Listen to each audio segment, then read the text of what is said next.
Olá, começa agora mais um Coletiva. E hoje vamos falar sobre depressão, uma doença que assola a vida de milhões de pessoas no mundo inteiro.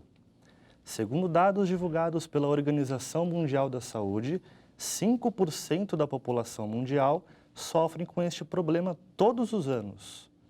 As causas podem ser facilmente identificadas por meio de inúmeros sintomas como tristeza, pessimismo, baixa autoestima, insônia ou até mesmo desejo de suicídio. Para debater sobre este assunto, convidamos o psicólogo Jean Ristos Mirra. Jean, é um prazer recebê-lo. Obrigado, boa noite. Antes de iniciarmos nossa entrevista, vamos apresentar os alunos que estão participando do programa de hoje. Estão conosco Fernanda, Thaís, Nathalie, Joyce, Rodrigo e a Márcia. Bem-vindos, pessoal. Obrigada. Jean, gostaria de começar o programa de hoje com a seguinte pergunta. A depressão, ela pode ser considerada como o grande mal do século XXI? Com certeza. Hoje essa patologia é considerada a quinta pela Organização Mundial da Saúde. E se prevê que em 2020, até 2020, será a segunda. E ela é uma patologia que incapacita realmente a pessoa. E como é possível diagnosticá-la, Jean? A gente precisa tirar aquele estigma, né? aquele rótulo que isso é bobagem, não é nada, é uma coisa de preguiçoso, quem trabalha não tem esse tipo de coisa, porque Sim. Normalmente é isso, né? As pessoas acham que se o outro trabalhasse, se ele tivesse uma vida mais produtiva, ele não teria esse tipo de coisa. E não é uma verdade, é justamente o contrário. Às vezes, o grande estresse disso que leva a pessoa a isso. A depressão, ela é subdividida por graus ou por estágios? Na verdade, nenhuma. Ela é pela intensidade da patologia. Então, a gente segue o CID-10, que é ele é um livro, que é um manual que, na verdade, os médicos usam sobre todas as patologias. Ele é internacional, então, no mundo inteiro, o mesmo código é usado. E tem também o DCM-4, que é um manual de patologias psicológicas, né, psicopatológicas americana, que também segue.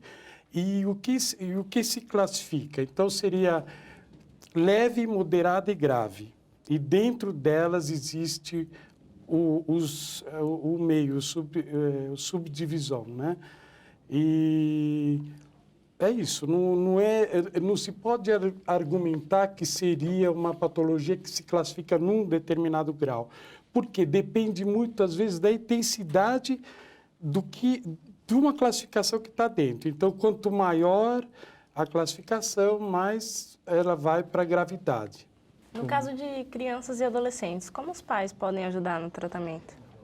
A gente observa muito a criança. Os pais que realmente observam, você começa a perceber comportamentos que são divergentes das outras, né? Então, você vê uma criança muito retraída, um adolescente muito retraído, porque, na verdade, a criança ela tem muita dificuldade em falar sobre sentimentos. Ela não conhece o verbo para usar isso. Então, ela vai usar através de comportamento. Qual que é o comportamento? Eu fico quieto, eu não tenho amizades, muito retraído, irritadiço. Então, qual que é um dos modos? Eu não quero dormir sozinho, eu não escolho a comida, eu quero que alguém... Normalmente, o meu protetor, que seria o pai, mãe, avô, é que decidem as coisas por mim. Isso já é um jeito de observar. Segundo pesquisas, depois que as pessoas se aposentam, elas entram em depressão. Por que isso acontece? Há vários indícios, tá? Então, primeiro a gente tem que pensar na história de vida da pessoa, né? Existem pessoas que foram a vida inteira reforçadas a se darem bem, a aceitar certas divergências na vida, e tem outras que não. Mas se a gente pegar por um âmbito geral, vamos lá, a pessoa ganha R$5.000 por mês. Ela vai se aposentar com R$ 1.000. Quer dizer que o padrão de vida dela já diminuiu pelo menos 1/5. Só que hoje ela apresenta patologias, ela já não tem mais a mesma mobilidade, ela já não tem mais, ela tem patologias que ela não tinha quando jovem. E uma coisa que eu observei muito, o velho se torna invisível hoje. Vamos lá. Você observa, quando você deseja ser uma outra pessoa, você procura quem? Você vai procurar alguém da sua idade, ou um pouco mais velho. Você deseja ser forte como ela, bonito como ele, e assim vai. Alguém, por mais rico que o velho seja, ou por melhor que ele seja, quer se tornar um velho? Por melhor que ele esteja colocado, não. Então, nós temos isso, a invisibilidade. Hoje, o próprio governo, ele fala o quê? Que a Previdência Social vai estourar, a Previdência está para estourar. Então, a pirâmide, que são os contribuintes, que somos os mais jovens, alimentamos os que já contribuíram no passado. Só que os velhos estão vivendo mais e os jovens estão diminuindo, que a pirâmide está se invertendo. Aí ele termina dizendo, bom, a Previdência vai estourar. O que você se tornou para a sociedade? Um peso. Então, são várias coisas, mas, na verdade, vai muito da percepção de cada um. Tem pessoas que encaram a velhice como uma experiência maravilhosa, que agora ela está liberta. E tem outros que não, que levam aquilo como um verdadeiro peso para a vida dela. E a gente, aos 60, 65, é inevitável, você começa a pensar na finitude, a sua morte, seu fim. É muito comum a gente ver casos de famosos, de artistas se envolvendo com drogas, com álcool e casos de suicídio muito com esse tipo de pessoas. O que você acha que causa isso, já que essas pessoas são famosas, ricas e todo mundo quer ter a vida que elas têm? Normalmente é o histórico de vida dela anterior, pregressa, até mesmo antes da fama. Como é que essa criança foi jovem? O que está levando? Por que ela usa medicamentos, droga? Porque tem uma coisa, vamos lá, se você tem dinheiro, você tem acesso mais fácil ao medicamento. A gente tem o Michael Jackson aí. Os medicamentos que ele tomava jamais seriam vendidos numa farmácia. Ele tinha acesso, ele tinha o dinheiro, então ele tinha um médico que fornecia.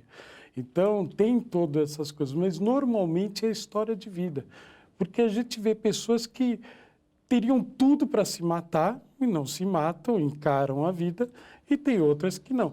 Altos índices de suicídio não são de países pobres, são de países ricos. Então, já houve estudo que na Finlândia, eu não me lembro se é na Suécia, porque o inverno lá é muito cinza, as pessoas são muito mais deprimidas, e isso pode levar. E Marx, em 1844, já falou de suicídio por causa do capitalismo.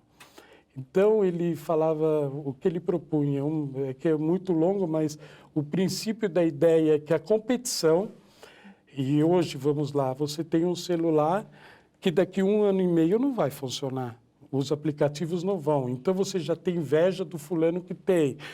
Você está sempre lutando muito mais para ter as coisas, e qual que é o verdadeiro prazer que você tem?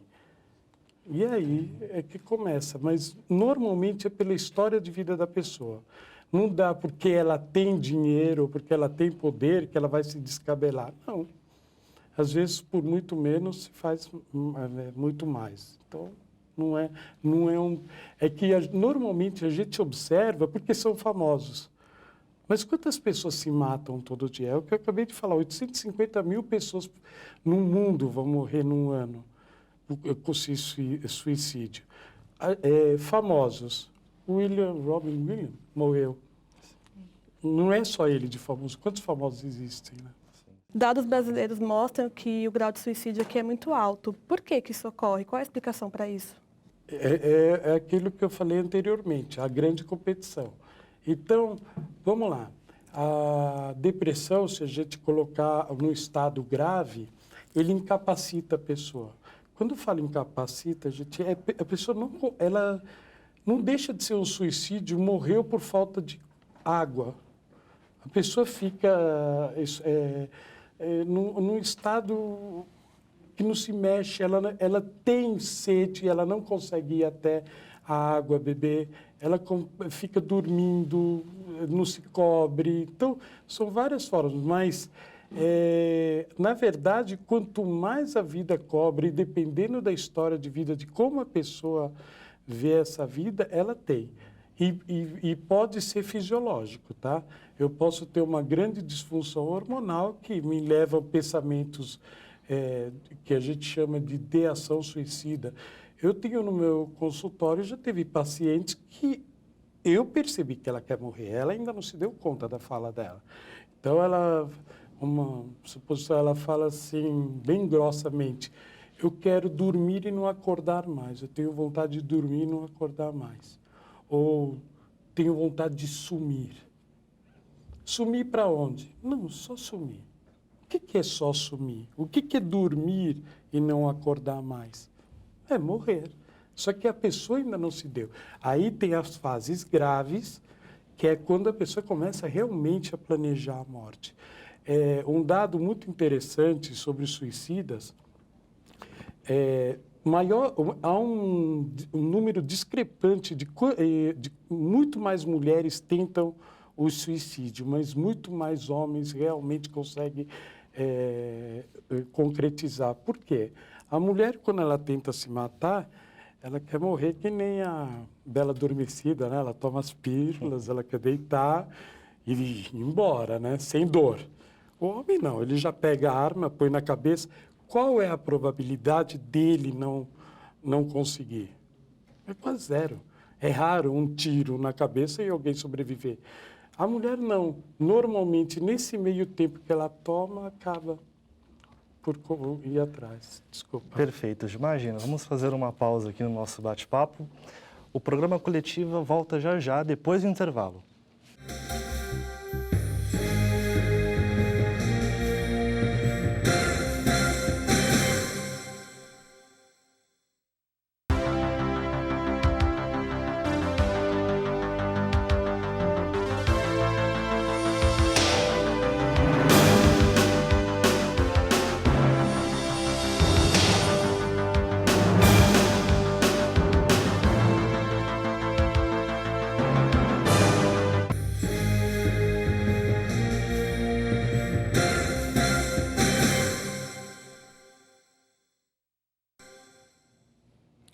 O Coletiva está de volta e hoje recebemos o psicólogo Jean Rissos Mirra para falar sobre os problemas causados pela depressão.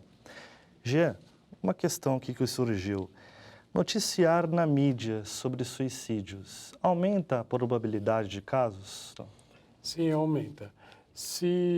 Dependendo da situação que a pessoa se encontra. Vamos lá, nós estamos falando de alguém depressivo que às vezes está olhando para uma televisão, divagando mesmo sobre a vida dele. Sempre tem que se levar em conta que o depressivo ele tem um pensamento degenerativo.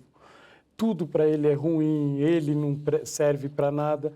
De repente, alguém noticiando, vamos lá, Robin Williams, desculpa voltar a ele, mas ele é o último que eu lembro. Sim. Mas, nossa, o cara tão feliz, tão bem, sabe, rico, não sei o que lá, se matou. Imagina eu, então. Então, ele começa realmente a falar, não, começa assim até essas coisas de querer, sim. Dar uma solução para todos os problemas. E uma solução para todos os problemas é esse. Para eles, não é. Só que nunca pode se esquecer, quando uma pessoa, se ela tiver como voltar atrás, eu lembro que um professor meu falava isso, em 99% dos casos, eles se arrependeriam. As pessoas, elas precisam estar necessariamente em estado depressivo para cometer suicídio ou isso pode acontecer de uma hora para outra? Casos assim de amor, de traição. A pessoa envolvida, ela pegou a traição, né? Então, ela não tem, às vezes, ela é envolta de grande emoção. Isso já é até provado em tribunal. Se a pessoa pega alguém traindo, tá? Se ela pegar um objeto e ferir contra o outro, tentar matar ou matar, se ela foi no mesmo instante, naquele mesmo ambiente, ela consegue uma absolvição, porque ela estava envolta de grande emoção, tá? Do mesmo jeito, o suicídio. Ela pode, a dor ser tão insuportável que ela pode, sim, resolver se jogar do prédio. Então, depende muito entra de novo a história de vida da pessoa, tá? O que ela viveu até aquele momento e como ela encara as dores dela. Pessoas já se mataram por causa da morte de um filho, de ir no velório do filho e ir para casa e se matar. Ela nunca foi depressiva. O sentimento de ciúmes presente na relação de alguns casais pode desenvolver a depressão ou o suicídio, e o que fazer para evitar? Ciúmes é um sofrimento, né? E às vezes é muito grande. Então, desculpa de novo, a história de vida da pessoa, como é que ela encara, o que é o outro para ela, por que ela precisa tanto do outro a ponto de, sem o outro, a vida dela não valer a pena. Então, é toda uma história de vida. É lógico, dá para se evitar? Sim, quando você entra num sofrimento muito grande de ciúmes e você não suporta mais a dor, procura ajuda, sabe? A questão é que as pessoas acham que isso é passageiro. Não. A pessoa ciumenta, nem sempre ela tem ciúmes só do relacionamento dela. Ela tem ciúmes do carro, dos filhos.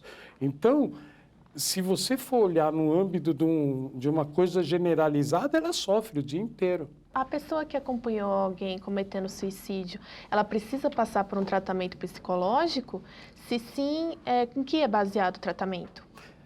Psicoterapia, às vezes psicofarmacológico, né, por psiquiatria. E sim, porque dependendo da relevância que essa pessoa tem na família, vamos supor, se eu tenho um filho que se suicidou, gente, como é que eu não consegui dar vida para essa criança, sabe, para esse filho? Como é que eu não consegui? Porque, de alguma forma, você se sente culpado também. Onde que eu não estava que ela não conseguiu falar comigo e pedir ajuda? Como é que eu fui negligente? Então, sim, aí entra a neurose, né? Todos somos neuróticos. E a gente começa a se culpar. Aonde que eu não estava? E sim, precisa. Dependendo da ligação, laço afetiva que tem, eu acredito que sim. Sentimento de culpa mesmo. Sim, né? sim. Aonde estava, tudo isso. Sim, sim. Esse estresse do dia a dia pode ser considerado agravante e causador de suicídios? A sociedade te cobra muito. Então, vamos lá. Há 20 anos, quando alguém se formava numa universidade, ele saía para o campo de trabalho. Então, ele saía já com diploma, que, aliás, era um negócio, né? Alguém concluir um ensino superior era ótimo. Hoje, você conclui o ensino superior, você vai procurar emprego. Inglês já não é coisa para você colocar no currículo, é o mínimo que se espera. Que você saiba mexer em Excel, que você saiba... Quer dizer, a pergunta, você fez MBA, você fez... Sabe? Quer dizer, você acabou de se formar, isso é uma cobrança. Eu estou pondo esse termo que é o de vocês, o que vocês vão vivenciar. Então, o mundo está muito mais exigente. O estresse é muito maior. As pessoas hoje trabalham... Quantas horas você passou no trânsito para ir, para voltar para casa, para ir estudar, para ir trabalhar? E aí você chega em casa, ou você leva 4 anos para se formar, começa toda uma outra pressão. Então, a carga da vida está se tornando muito pesada. E é lógico que isso acarreta patologias. Uma delas é a depressão. Ainda mais em cidades, né, como São Paulo, Rio de Janeiro, as grandes metrópoles do mundo, né? Sim. A própria violência. Sim. Você anda com medo, sim, você anda com medo. Já foi mais do que comprovado que o uso excessivo de antidepressivos causa dependência nas pessoas, né? Então, como você receita esse tipo de medicamento? Em que caso? O que a psicologia faz? Nós curamos, ou a nossa pretensão é tratar a pessoa através da fala. Desculpa, só volta a pergunta um pouquinho. como é a dependência. Sim. Vamos lá. A dependência, ela se dá quando você começa a tratar sem um médico. Porque o médico vai saber manipular essa medicação, ele vai saber quando trocar, se há uma necessidade, ele não vai te dar uma bomba de um antidepressivo, sendo que você já está bem. Você começou a melhorar, ele vai diminuir a dosagem, vai mudar para outro remédio, né? Então, na verdade, a dependência ela se dá quando a pessoa começa a se automedicar. Eu acredito muito nisso. Eu posso... Sim. Igual, tem casos que as pessoas, quando elas tomam esse remédio, mais para dormir, por exemplo. Certo. Que tem pessoas depressivas que não conseguem dormir sem o Sim. remédio. Então, isso causa uma dependência. Ela só consegue dormir se ela tomar esse tipo de remédio. Então, ela não está tratando a depressão. Vamos lá. O remédio, essa é a sua patologia, tá? Você tem um problema. O remédio vai fazer isso. Então, ele vai te melhorar o humor, ele vai te fazer dormir. Só que, vamos lá, o seu problema ainda continua aqui. É aí que a gente recomenda a terapia. Porque, vamos lá, o remédio ele funciona bem se é um problema fisiológico. Uma disfunção, vamos lá, uma disfunção hormonal. Aí é só um remédio, não é um problema. Então, uma vez que a patologia fisiológica passa, eu tiro o remédio e está tudo bem. Agora, quando há uma depressão, quando há outros problemas, se você não tratar isso, você não pode tirar o remédio. Então, o que acontece? Você tirou o remédio, a pessoa volta a ter os surtos. Se você deixar R$1.000 no vermelho no seu banco, o médico vai te dar o remédio, você provavelmente vai amenizar aquela preocupação dos R$1.000. Você vai ficar feliz, só que daqui a um ano, volta no banco para ver os juros daquilo. Sabe? Entendeu? Então, como é que eu vou tirar o remédio se você não tratou? Vai no terapeuta, organiza suas contas e aí você começa a diminuir esse problema, você tira o remédio. É uma sequência. O que você diria para as pessoas que estão sofrendo de depressão, mas não reconhecem? Vamos lá. É difícil alguém não reconhecer a depressão, tá? Às vezes ela não sabe verbalizar que é uma depressão. Então, mas uma pessoa triste há mais de 30 dias, sem vontade de sair, sem ânimo, porque a leve ela já começa com isso, né? Eu já não tenho mais vontade de sair, eu tenho pensamentos depressivos, eu não tenho vontade de absolutamente nada. E quando eu falo vontade, gente, aquelas coisas que você amava, você não tem coragem, tudo te desanima. Já está na hora de procurar uma terapia, um psiquiatra, um médico, para ver o que está acontecendo. Jean, no caso do poder público, né, atualmente o governo mantém aquelas instituições de centro de apoio ao combate com depressão, os CAPs. Sim.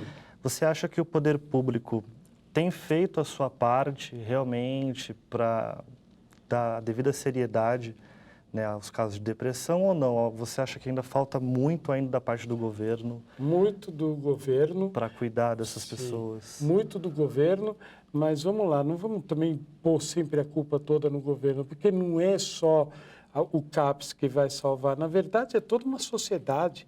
Porque nós não estamos falando de um problema Brasil, nós estamos falando de um problema no mundo. Vamos lá, na Finlândia, gente, o padrão de vida é alto. É uma qualidade de vida excelente. Sim. Como é que você me argumenta que as pessoas são depressivas? Então, não. Eles têm um bom plano de saúde, têm um bom atendimento. Então, eu acho que a ferida é muito mais embaixo. Pôr a culpa no governo, vamos abrir mais não sei quantas CAPs, eu não acho que é a solução. É mais trabalho. O Brasil tem isso, uma coisa que eu acho ruim. A gente trabalha muito na fase do remediar e não do prevenir, né? Então, a pessoa, isso é uma coisa muito de cada um. Ela tem que tomar consciência do seu corpo, da sua mente e ela começar a se cuidar, né? E perceber as coisas. É um trabalho coletivo, Sim, todos devem somar. Sim. Perfeito. Bom, infelizmente o programa está terminando. Hoje conversamos com o psicólogo Jean Ristos Mirra sobre os problemas causados pela depressão. Jean, muito obrigado pela sua participação. Muito, muito vocês. Obrigado mesmo. Também gostaria de agradecer aos nossos estudantes de jornalismo que fizeram parte deste debate. Muito obrigado, gente, pela presença de vocês. O programa Coletiva fica por aqui. Obrigado pela sua audiência e até a próxima.